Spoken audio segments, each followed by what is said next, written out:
normally it's a panel, and I said, hey, can I just have the stage this year? And they said, for you, Admiral, you can. I'm like, wow, okay, awesome. So here I am. Hey, I've got some really important stuff I want to talk about today. As Tony said, I've been at this for almost 36 and a half years now, and I've been having a ball. I've been living the dream, is what I tell folks, and I really kind of believe that. And I've spent a whole career that I think has kind of gotten me ready for this position and this job at this critical moment. And it's just by dumb luck, I will tell you. A lot of just luck, more than anything else. The organization, let's have a slide back up. The organization that I lead, we call it the Naval Research Enterprise. Okay, this is actually a new logo. So I felt it was important because we talk often about, what's the Chief of Naval Research role, and everybody always defaults to O&R. Okay, it's not just the Office of Naval Research. It is the Naval Research Enterprise. And the Naval Research Enterprise consists of this. Okay, it's O&R, Office of Naval Research, which is now 76 years old, or 76 years young. It's also the Naval Research Laboratory, which, believe it or not, this coming July will celebrate its 100th birthday. That is the Navy and Marine Corps' corporate laboratory, 100 years old this summer. O&R Global, we have a presence around the world, literally around the world. 2 offices in South America, Santiago, Chile, and Sao Paulo, Brazil. We've got offices in Europe, in London, in Prague. We've got offices in Australia, in Melbourne. We've got offices in Tokyo, Japan, and we're trying to put an office in India, and I was just there 3 weeks ago trying to work that deal, and I think we're actually pretty close. And then NavalX, so this is kind of the newest addition. You've heard many people talk about probably over the last day or so. NavalX came on board under Hondo Gertz, and it was really our attempt to try to have outreach to the broader community that don't necessarily know who we, and I'm talking the collective Navy and Marine Corps, who we are, what our problems and challenges are, and more importantly, how to reach us and bring your ideas to us. So we established NavalX, and then from that, we established these tech bridges that are now dispersed across the nation, as well as now in London and also in Yokosuka, Japan, and maybe a couple other spots coming soon. But those are critical enablers for us to also now work closely with our international partners. In fact, yesterday, I had the pleasure of taking the second Sea Lord down to the waterfront here and showing him a technology that the tech bridge actually in London exposed to the Royal Navy. And the idea is it's a semaphore, it's a flashing lights that instead of having to have a skilled operator that knows how to do that, you just text in what you want to send, and the machine does all the blinking lights automatically. And it can receive and do the same thing. It's pretty cool. And so Second Sea Lord heard about it because his Navy counterparts in London at Tech Bridge were told about it. We set up a meeting here, and so that's the kind of thing. We're trying to make relationships, make connections happen. And then the last one here is an organization that does all kinds of really cool stuff that we're not going to talk about here. But that is my enterprise, and so that's what I do as the Chief of Naval Research. I lead this amazing team of roughly 4,000 folks across the nation, across the world, doing science and technology for the Navy and Marine Corps. So I am truly naval. It's Navy and Marine Corps. It is not just Navy. This team has done, you saw that video, done some amazing things. That was some of our highlights, reels, and everything from the seafloor to space. Literally right now we have flying on orbit payloads that the Naval Research Laboratory put in space a couple weeks ago via one of the resupply missions, and we're doing science on orbit right now. A lot of the work that goes on in space across all of the agencies that do space have a connection to NRL, and it's been that way since the 50s. So we're deep in science and technology across the spectrum. Okay, so why am I here? What got me to this point in my life and time? So I grew up inspired by this. All engine running.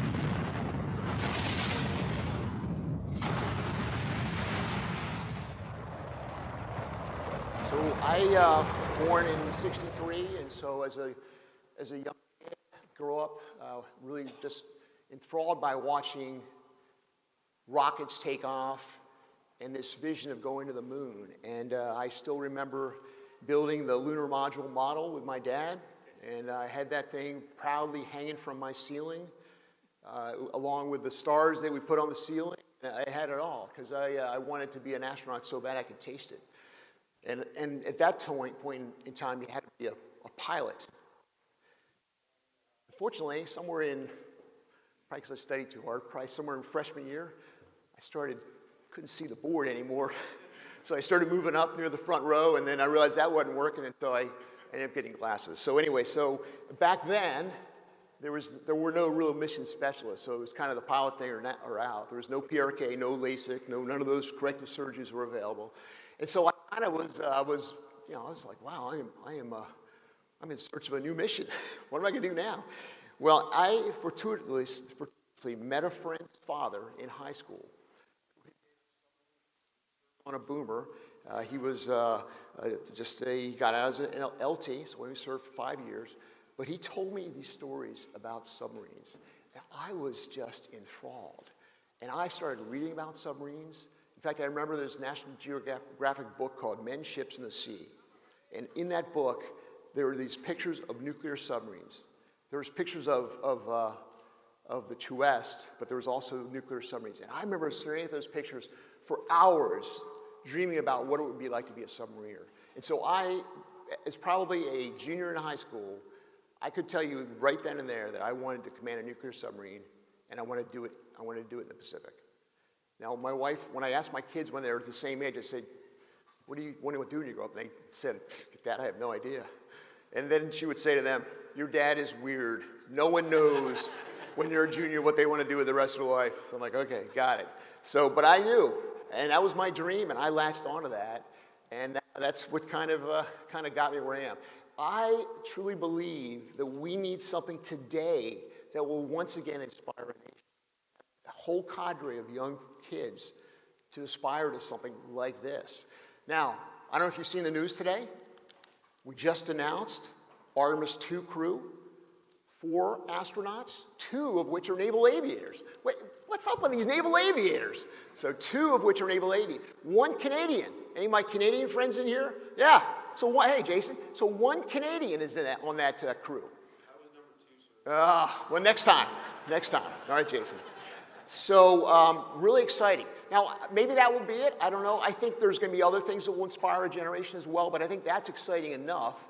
And Artemis II, I think very much like Apollo 8, is just going to do the kind of the translunar injection in the orbit and come back without landing.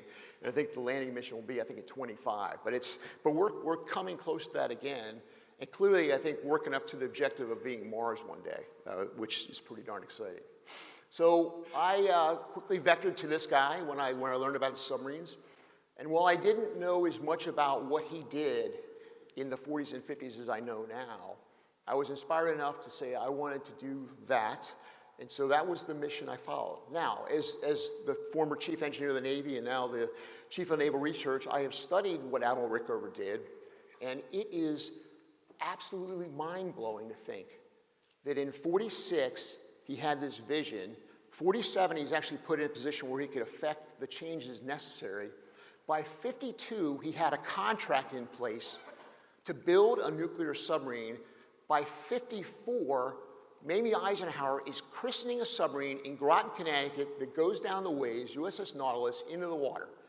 1 year later, January 17th of 55, Nautilus is underway on nuclear power. In the span of roughly 8 years, we designed and built a propulsion plant. We invented materials that did not exist. We captured the ability to encapsulate uranium oxide of the correct enrichment in order to make the fuels necessary to power that vessel, and we launched it and we operated it. It's mind-blowing to think we were able to do that. But it tells you what this nation can do when we are inspired and we are challenged. We need that again today. We need that right now. Because I think the world has drastically changed.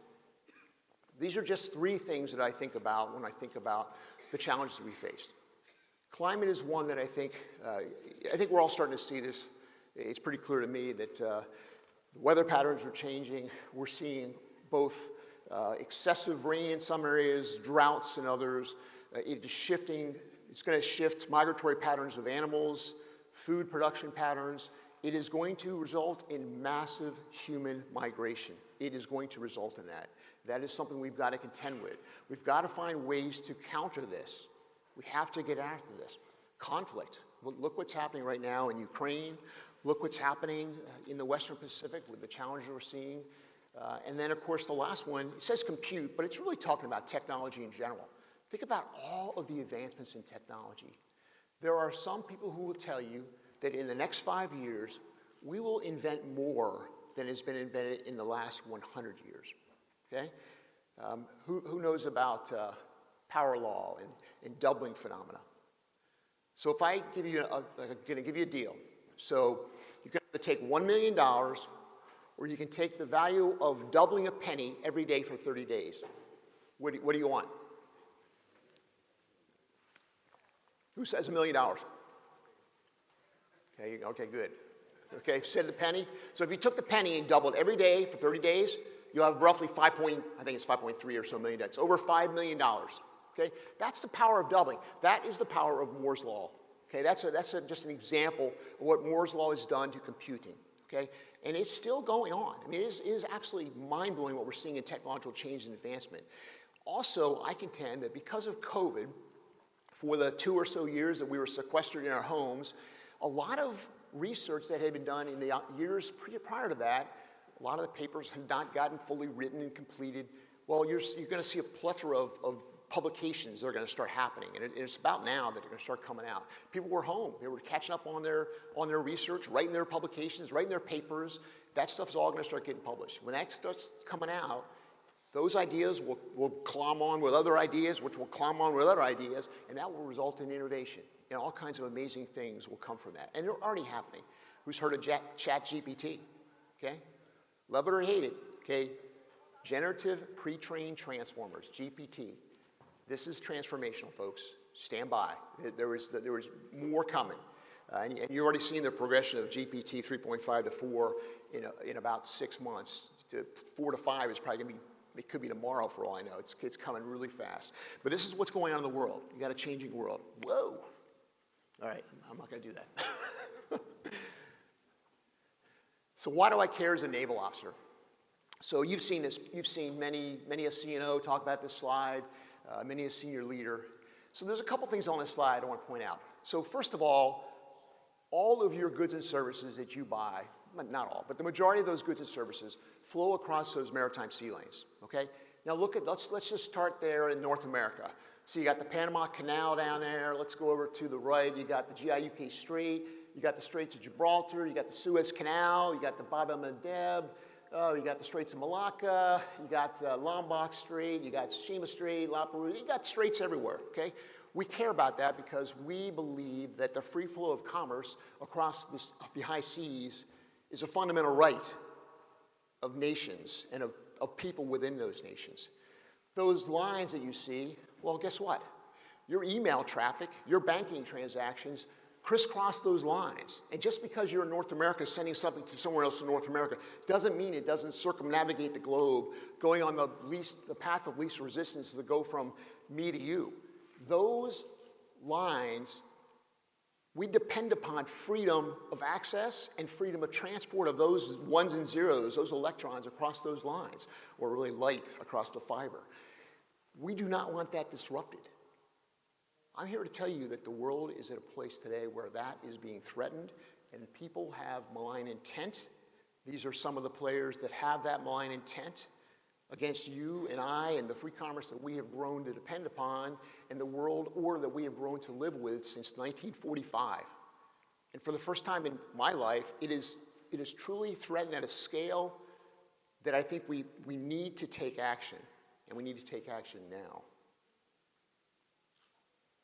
This is a quote from President Xi at the recent Communist Party Congress. Sounds pretty definitive to me what he intends to do. We know what is happening right now in Ukraine. We're seeing it on the news every single day. Here's a little video of some more of the threat that we're facing.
not a world I want to live in. That's not the that I want to see controlling the commerce across the high seas or controlling my email traffic that I want to send to my mom or to my bank or whoever.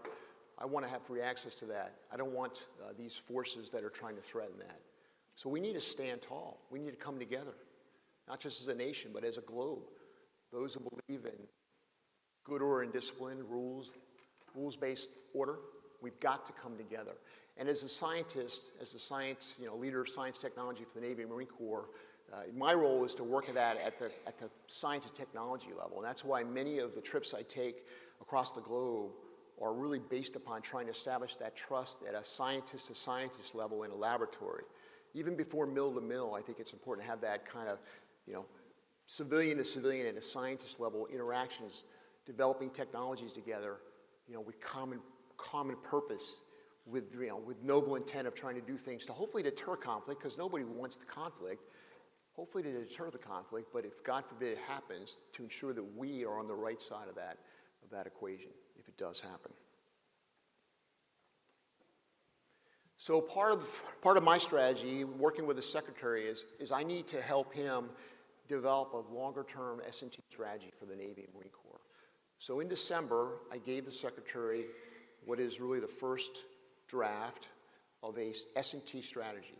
And we've in that defined many different focus areas that we want to bring the collective team across the NRE and really also more broadly the entire naval research and development establishment, which brings in all the warfare centers, the SysComs, all get mapped into this to help us go after these problems. And it's not just us, it's our academic friends and it's our industry partners as well. This has not yet been released. It's still with the Secretary, so I'm not going to get ahead of him. But once he releases this, we will ensure that we find the right way to roll this out publicly so that we can ensure the entire team, including our international partners, are on the same page here going forward. A key piece of this, though, is this.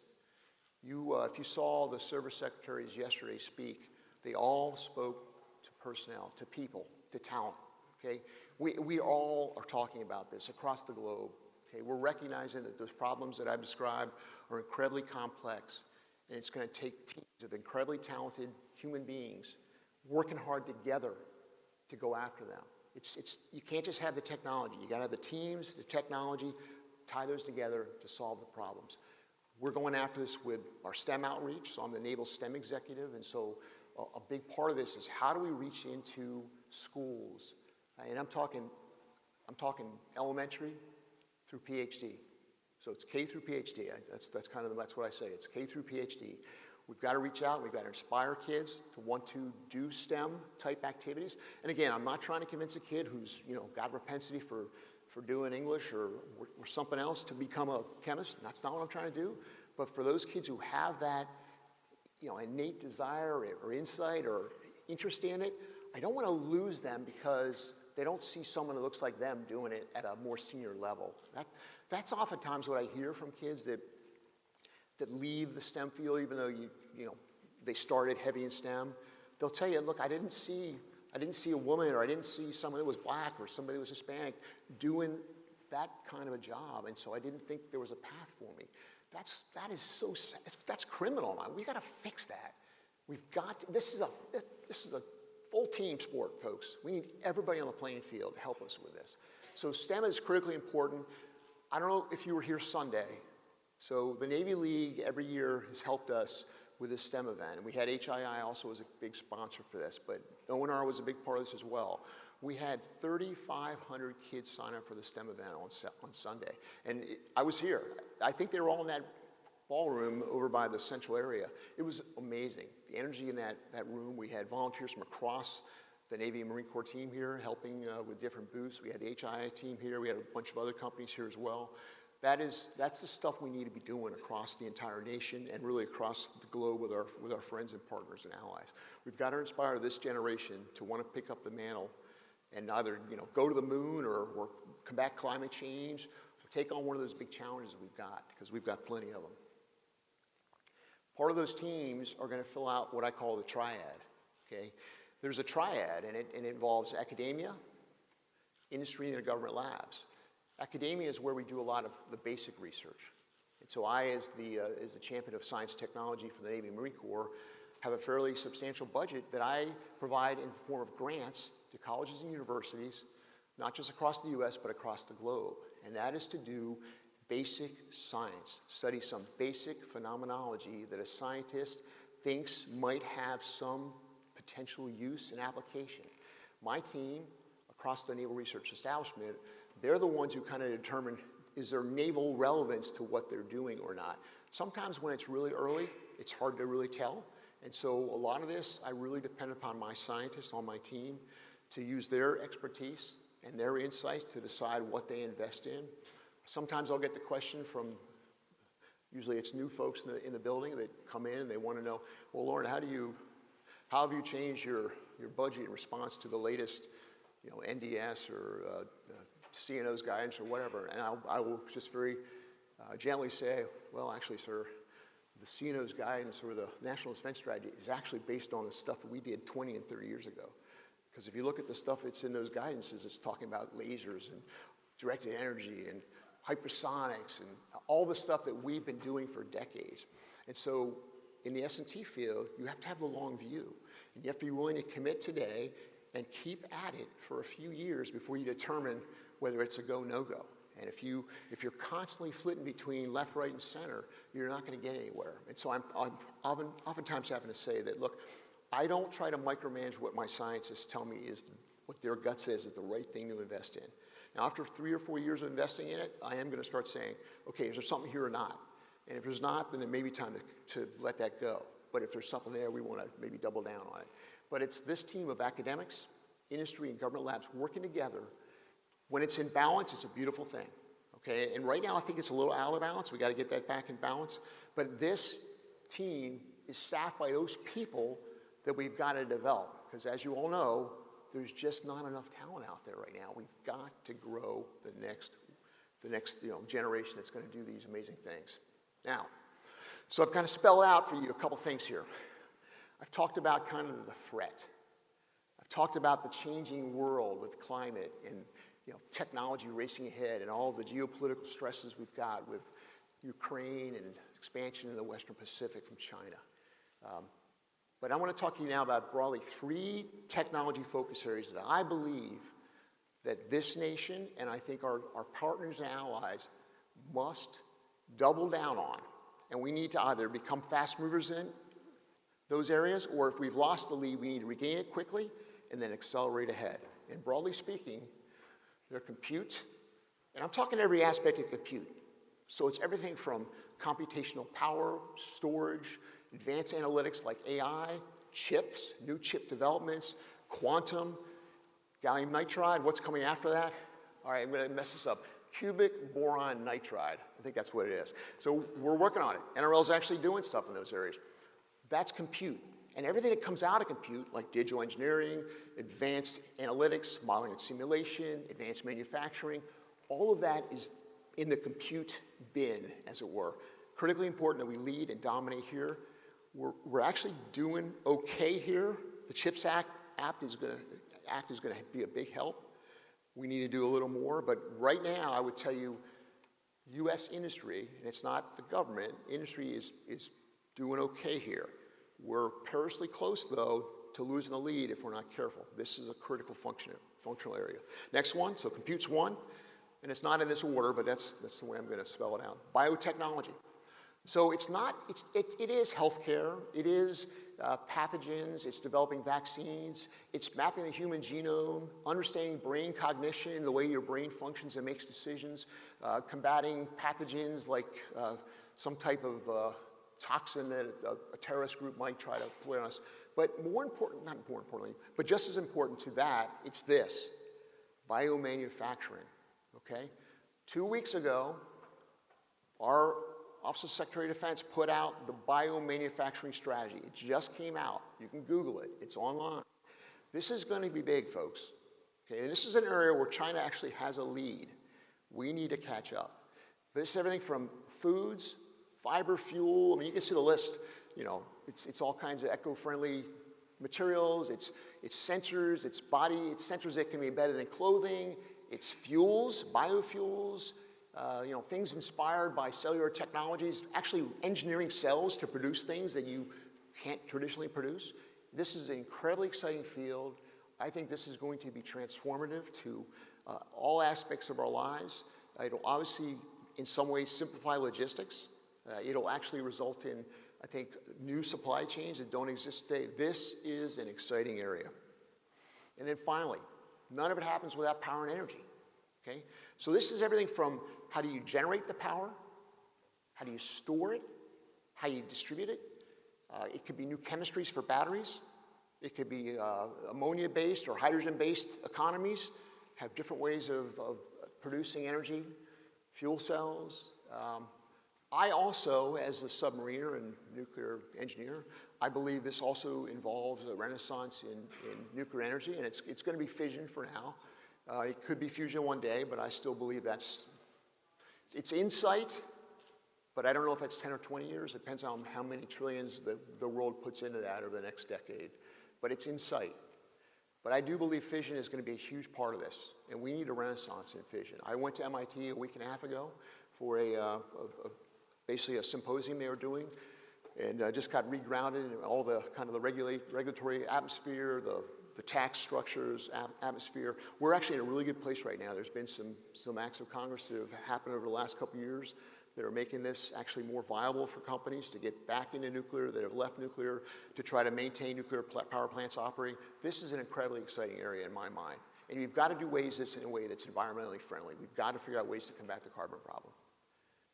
You know, ONR was actually the first to actually start monitoring CO2. Back in the late 50s, Charles Keeling we have something called the Keeling curve, where we actually monitor CO2 concentration in the atmosphere. It was on top of Mauna Kea or Mauna Loa, it's Mauna Kea, but we've been doing that since 1958 or 59, it's late 50s. And there's a Keeling curve, and you can see it, CO2. I mean, it's just plain as day that it's going up. We gotta figure that one out.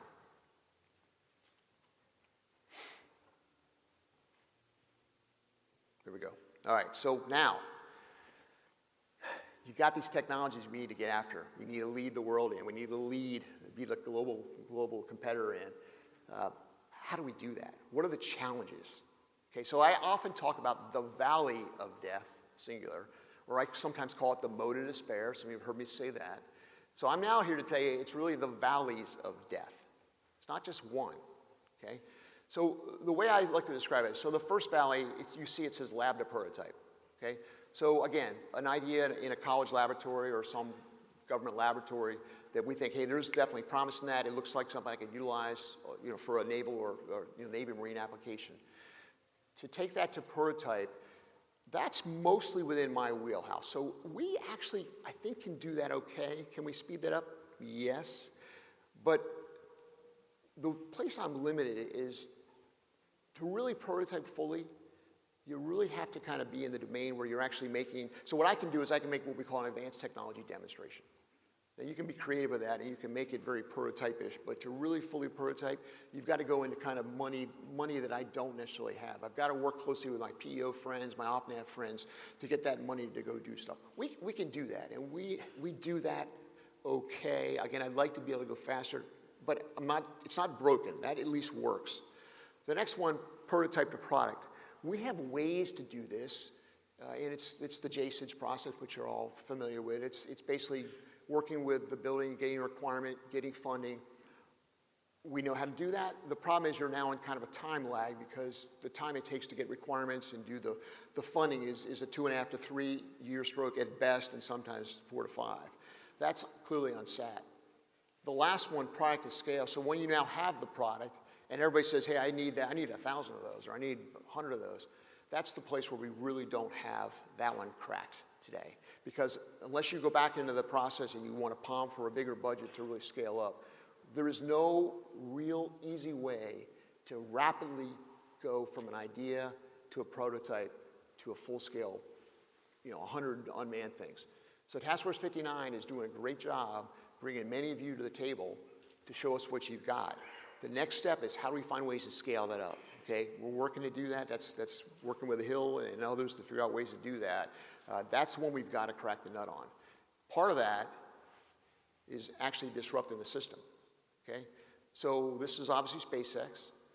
And so Elon Musk came in with an idea that he could launch repeatedly, more cheaply than the government does. And while he faced many challenges, and if you read the book Liftoff, it kind of chronicles the whole story of how SpaceX did this.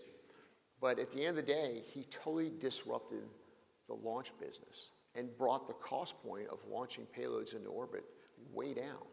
We need to do something similar when it comes to other types of hardware, okay? And I'm not talking about big, complex, multi-billion-dollar submarines or aircraft carriers. I'm talking about smaller, attritable. Well, you have to give me the definition of what you think that means, but it's cheaper, and it's something that I can probably have a lot of software backbone to, so it's really software, digital-based more than anything else, and it's really the software, the analytics that are going to make it actually function in a way that's superior to the adversaries. We've got to disrupt that. If you saw Hondo Gertz speak this morning, he said exactly what I'm thinking and what I've said publicly a couple times. I believe that on the industrial base side, we need kind of a new model. And the model we have today is very vertically integrated. Okay, you have many different larger vendors, and this is across all aspects of the economy: automotive, airplane manufacturing, obviously defense, food production. You've got these large conglomerates, and within that conglomerate, you've got kind of a vertical alignment of companies, second, third, fourth tier suppliers that are all kind of supporting the larger company. They may support others, maybe, it depends on the industry, but they're somewhat locked in because of the relationships, the NDAs, and other things that are put in place to do the contractual arrangements. I totally believe that whole model needs to be turned on its side, and it needs to be horizontal. And Hondo called it a network. I call it a mesh network. It's a mesh network of corporations that provide different products, different levels of maturity of products into what I would call micro hubs of assembly, manufacturing hubs, micro factories, whatever you want to call it. Those piece parts would come into these micro factories dispersed across the nation, across the globe, to produce either a fully assembled component. Maybe it's a sub-assembly, maybe it's the refrigerator that you're going to buy and put in your kitchen. But they will produce kit that will either go to another vendor for assembling into something larger, or it's fully deployed right there and it's checked out and it's shipped off to the vendor or to the customer. Again, this could go from everything from, again, that refrigerator, your lawnmower, a missile system, across the board. I think we need a whole new model, and that's going to require legislation. It's going to require some different rules on tax structures, contractual arrangements. But I'm telling you, if we can do that, I think it'll unleash a whole new wave of innovation. It'll actually map into the power of this nation, which are the smaller companies that are spread across the land that either don't know how to get into the system or are locked into certain verticals that they can't find a ways to get out of. That, I think, is the future of how we actually unleash the economic engine that this nation has kind of at its beck and call, but it's kind of laying dormant right now. We need to wake it up and put it on steroids, and I think that'll be the wave. Because I'm telling you, if China is the pacing threat, right now it's really more of an economic battle. God forbid if it goes to the military room, but I think it's an economic battle that we're in. We've got to find a way. We've got to win that economic battle, and it's hard. They got a lot more people, but again, we got to be clever about this. It's not going to be just producing more stuff. It's going to be doing it in different ways, things that we know how to do because we've got that innovative spirit that just, again, we share everything, sometimes to our detriment, but we share a lot. That sharing is powerful. We should not lose sight of that, okay? When you're in a nation where you're afraid to share, then those combinatorial innovations that I kind of talked about when you're glomming different ideas together does not happen very freely. But when you share freely and openly, that combinatorial innovation is incredibly powerful, and that is what will drive the next wave of American ingenuity and I think American economic might. One way I'm trying to do this is the Scout model, and many of you heard me talk about this, and I'm going to keep talking about it until my last day. Scout is a way to focus on solving warfighter problems, vice fulfilling requirements, okay? And I think it's really important to make that distinction because, again, when I tell you what the requirement is for producing a widget, then I kind of lock your thinking in. I mean, you may give me some ideas that are on the edges of my requirement, but it's not wide open. When I tell you what the problem is and ask you if you have a solution, it's a different I think it's a different part of your brain that gets to think on it. It's more creative. It's more open to different options. And that is the way I'm trying to talk about Scout. We work with warfighters. We determine what their problems are. We put those in a form of a statement that we can provide to industry, academia, other government laboratories, and we ask them if they got solutions. And we take their input in the form of white papers, and we then have teams that peer review the white papers to determine the ones we think are things to either just go do, send back for a little homework, or C, say, not, sorry, didn't make the grade. If you can do this repeatably for all of our problems, and again, just be clear, this is not going to get you a submarine. This is going to get you a quadcopter or maybe a software tool that does some kind of an exploit. But if you can do this for those kind of problems, I'm convinced you're going to get more creative solutions. You're going to get more of them. And if you turn the machine on that can learn how to scale those up because you free the resources up to do that, this is how you go fast. You go really fast. Again, Task Force 59 is a part of this because we've been working closely with them.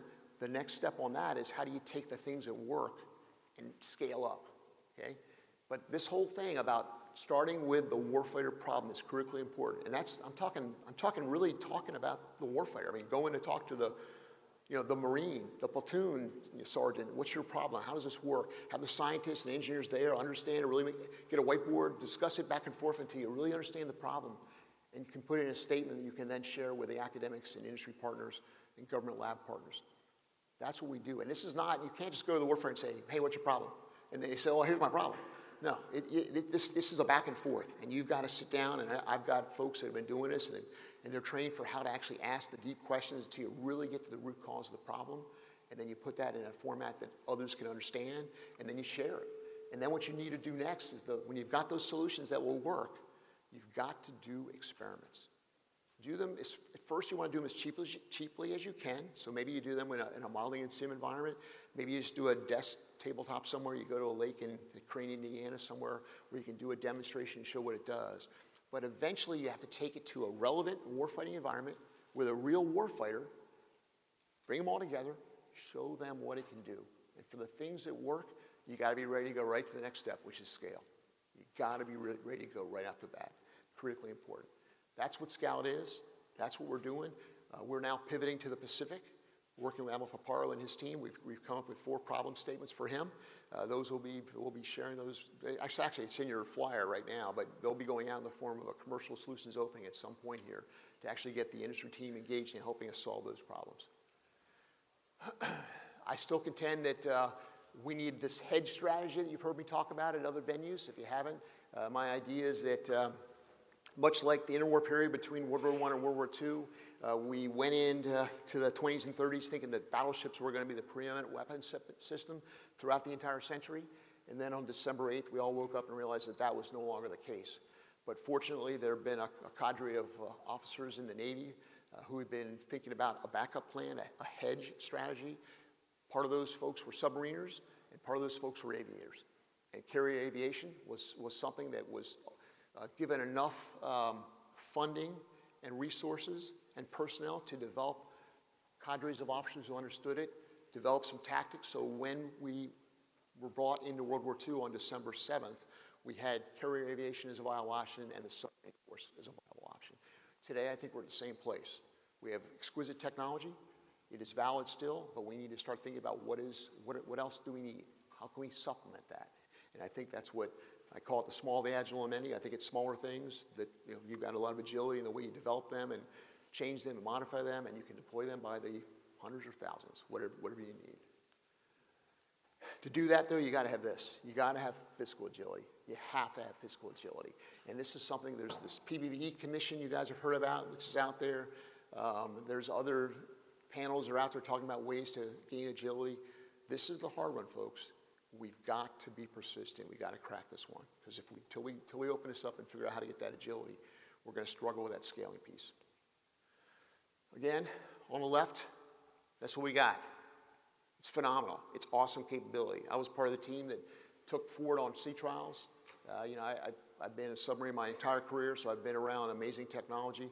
We still need that. We need that in spades, no question. but we need to start supplementing with what's on the right, okay? And you can see the quadcopters, the UAV, the unmanned surface vessel. I do believe that is a huge part of the future, and again, you're seeing it play out on the news, places like Ukraine right now, and you're seeing our Navy start to embrace this as well. And this is where I just say full speed ahead, all head flank. We've got to jump on it and just go. And I think with that, ladies and gentlemen, I'm going to pause there and give you a few minutes for questions. Thank you so much.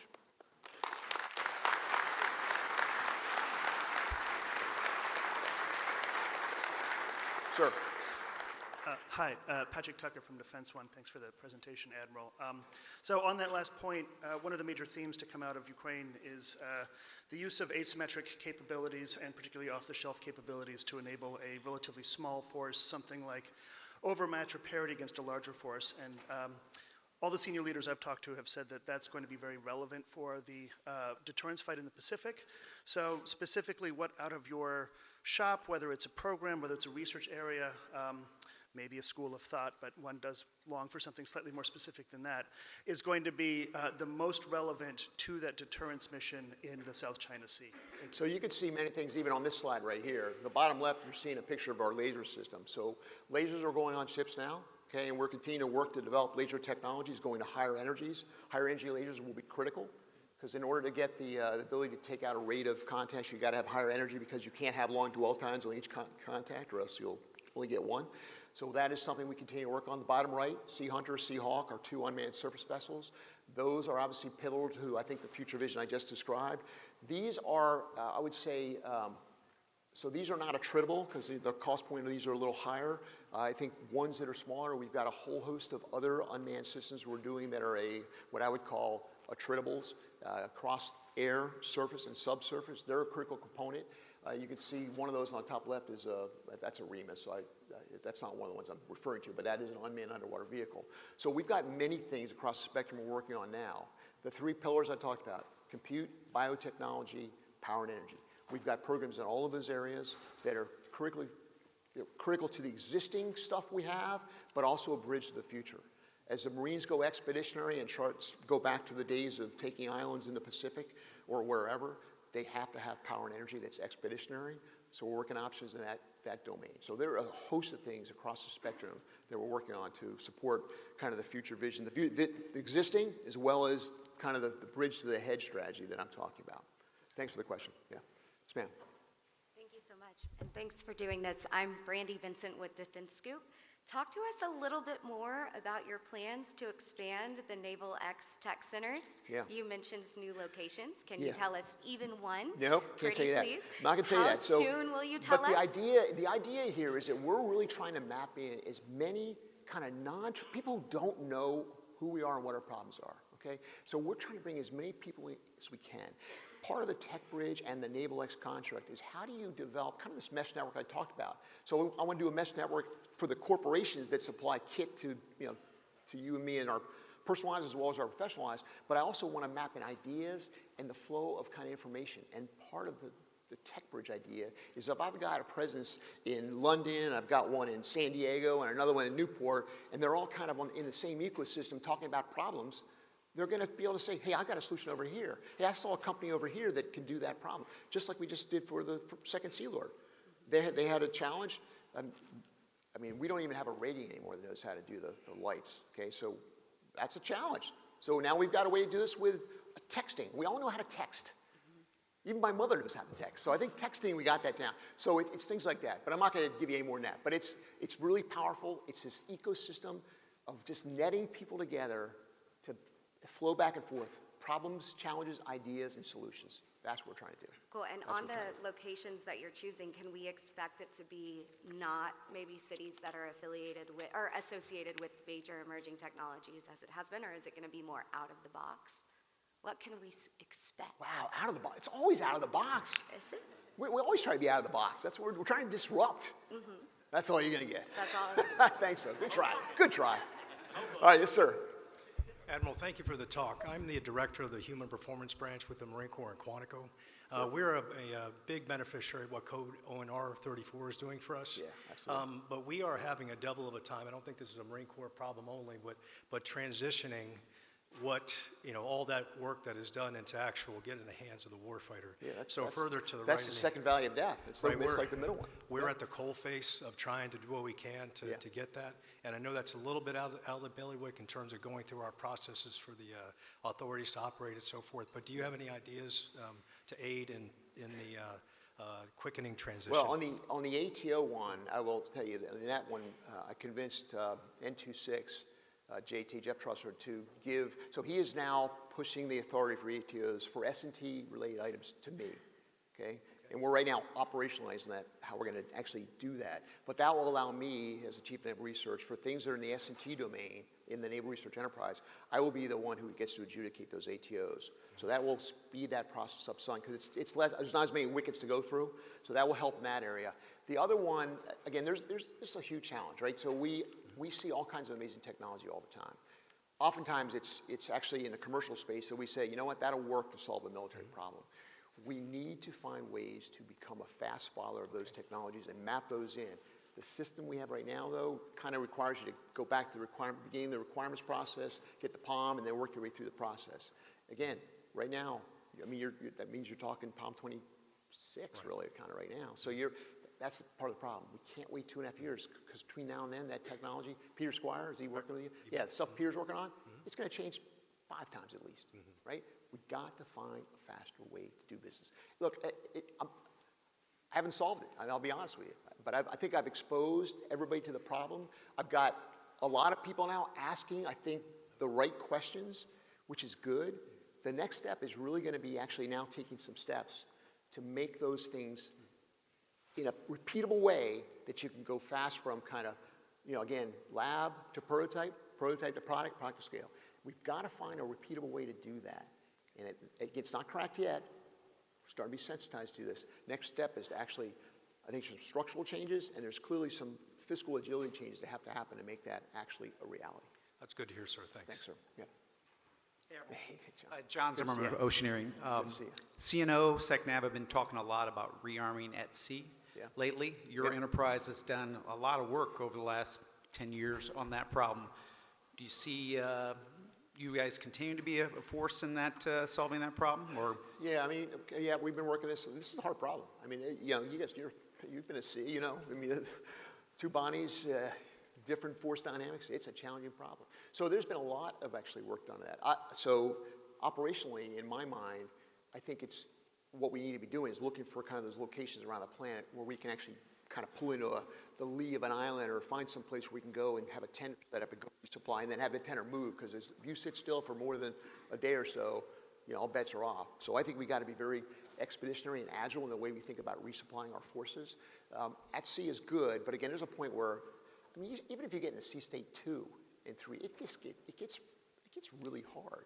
Now, if you think about what are you resupplying, right? So if you've got different kit that you're working with, or if I'm able to now provide unmanned systems, USVs that can actually transport stuff between point A and point B that are maybe smaller, maybe I can just pick the whole thing up and bring it on the deck and unload it. I mean, we got to think differently about the problem. To think we have to do it the same way we do at the pier, I think that's ridiculous. To try to think we're going to have all that same infrastructure that we can do on 2 ships and move it up and down, we got to unpack the problem and then come at it a different way, instead of doing what we traditionally do, which is like, hey, this is how we do it, so we're going to try to take that whole idea and move it here. No, unpack it. I mean, think about this. So when we started the ideas of unmanned aviation, what did we do? We took existing airplanes, we took pilots out, we put in kit to operate all the equipment, and we then sent it off. If you went and asked a company in Silicon Valley to do that, and there's a company, I think it's called Disruptive, there's an aircraft UAV company. So you know what they did? They started with this, and they stuck wings on it, right? That's what they did. iPhone, put wings on it and a tail, and it flew. A different way of doing business. We got to do the same thing with that model. Don't constrain yourself by the way we've always done it. Unpack it, go into it differently, get some folks who have no idea what you're talking about, bring them in and have them solve it. Be a better solution. Thanks, sir. Yeah, thanks, John. Hey, sir. Hi there, sir. Kyle Denton, Puget Sound Naval You Shipyard. came with a camera there. Holy cow. All right. Yeah. Yeah, really. I love taking photos. Yeah. So Puget Sound Naval Shipyard, PhD Canada, Gonzaga University, looking at how to lead You're a PhD technological candidate? change. Yeah. Where and what? Gonzaga, it's the Leadership Studies program, Okay. but I'm looking at the intersection of technology and people and leadership. Awesome. So you're talking about cracking that nut, it's like what I'm thinking about day Yeah. and night. And so for the audience too, for sailors and civilians at our shipyards and other locations, how do we get engaged then with looking at this transformation, like, PSYOP and other things? There's so much happening. So you've got a lot of really good stuff on the slides, and I'm guessing frameworks and strategies that Yeah. we could all learn from. What can we do to engage and start getting those distributed mini agile teams Yeah, all yeah. lined up? So part of this is the tech bridge structure and the Naval X structure, okay? Mapping the tech bridges up in your area. That'd be one way to get kind of into the ecosystem. A is to find a way to jump in. When you see the next scout announcement, find a way to jump onto that, okay? Offer to help us, okay? And again, I'm not saying I come with, this is the challenge, right? You're working capital fund at a, you're It's mission fund, You're yeah. mission fund Yeah, shipper, yeah. right? You're different. Maybe, well, you Yeah. got to convince your leadership that they'll give you a little time to come do this. But I Yeah, mean, all good, yeah. we've got folks all across the enterprise that are playing in the scout arena, and they love this stuff because it's different, it's new, it's exciting. It's just like Task Force 59, just like the unmanned task force, right? A lot of really cool stuff. We at some point, we've got to figure out how we're going to structurally get this all set up. I think you're going to hear some of that in the next, at the luncheon about kind of the future of some of this. So it's a teaser, so we're going to get a lunch here in a second. All right, yes, ma'am. Last question. Sir, thank you for your time today. I'm Joyce Adams. I work with AVEX Aerospace. We have several locations, but I'm based in Fayetteville, right outside of Fort Bragg, Oh, very nice, North yeah. Carolina.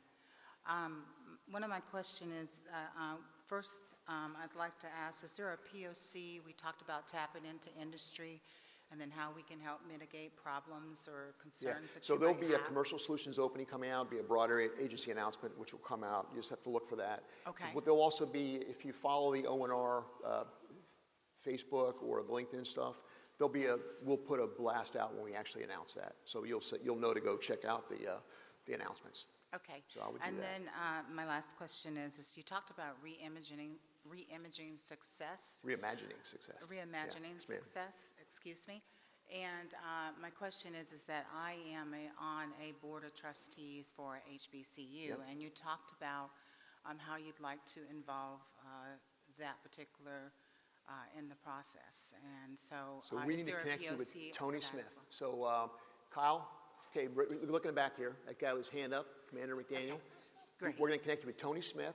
So he's Yes. my HBCUI MI lead. Okay. And we do a lot in that area, so we'll connect you with Tony. We'd love to have you on the team. All So, right, thank you very much, Awesome. sir. Hey, guys, it's been phenomenal. Thank you so much for sticking around. Thank you very much.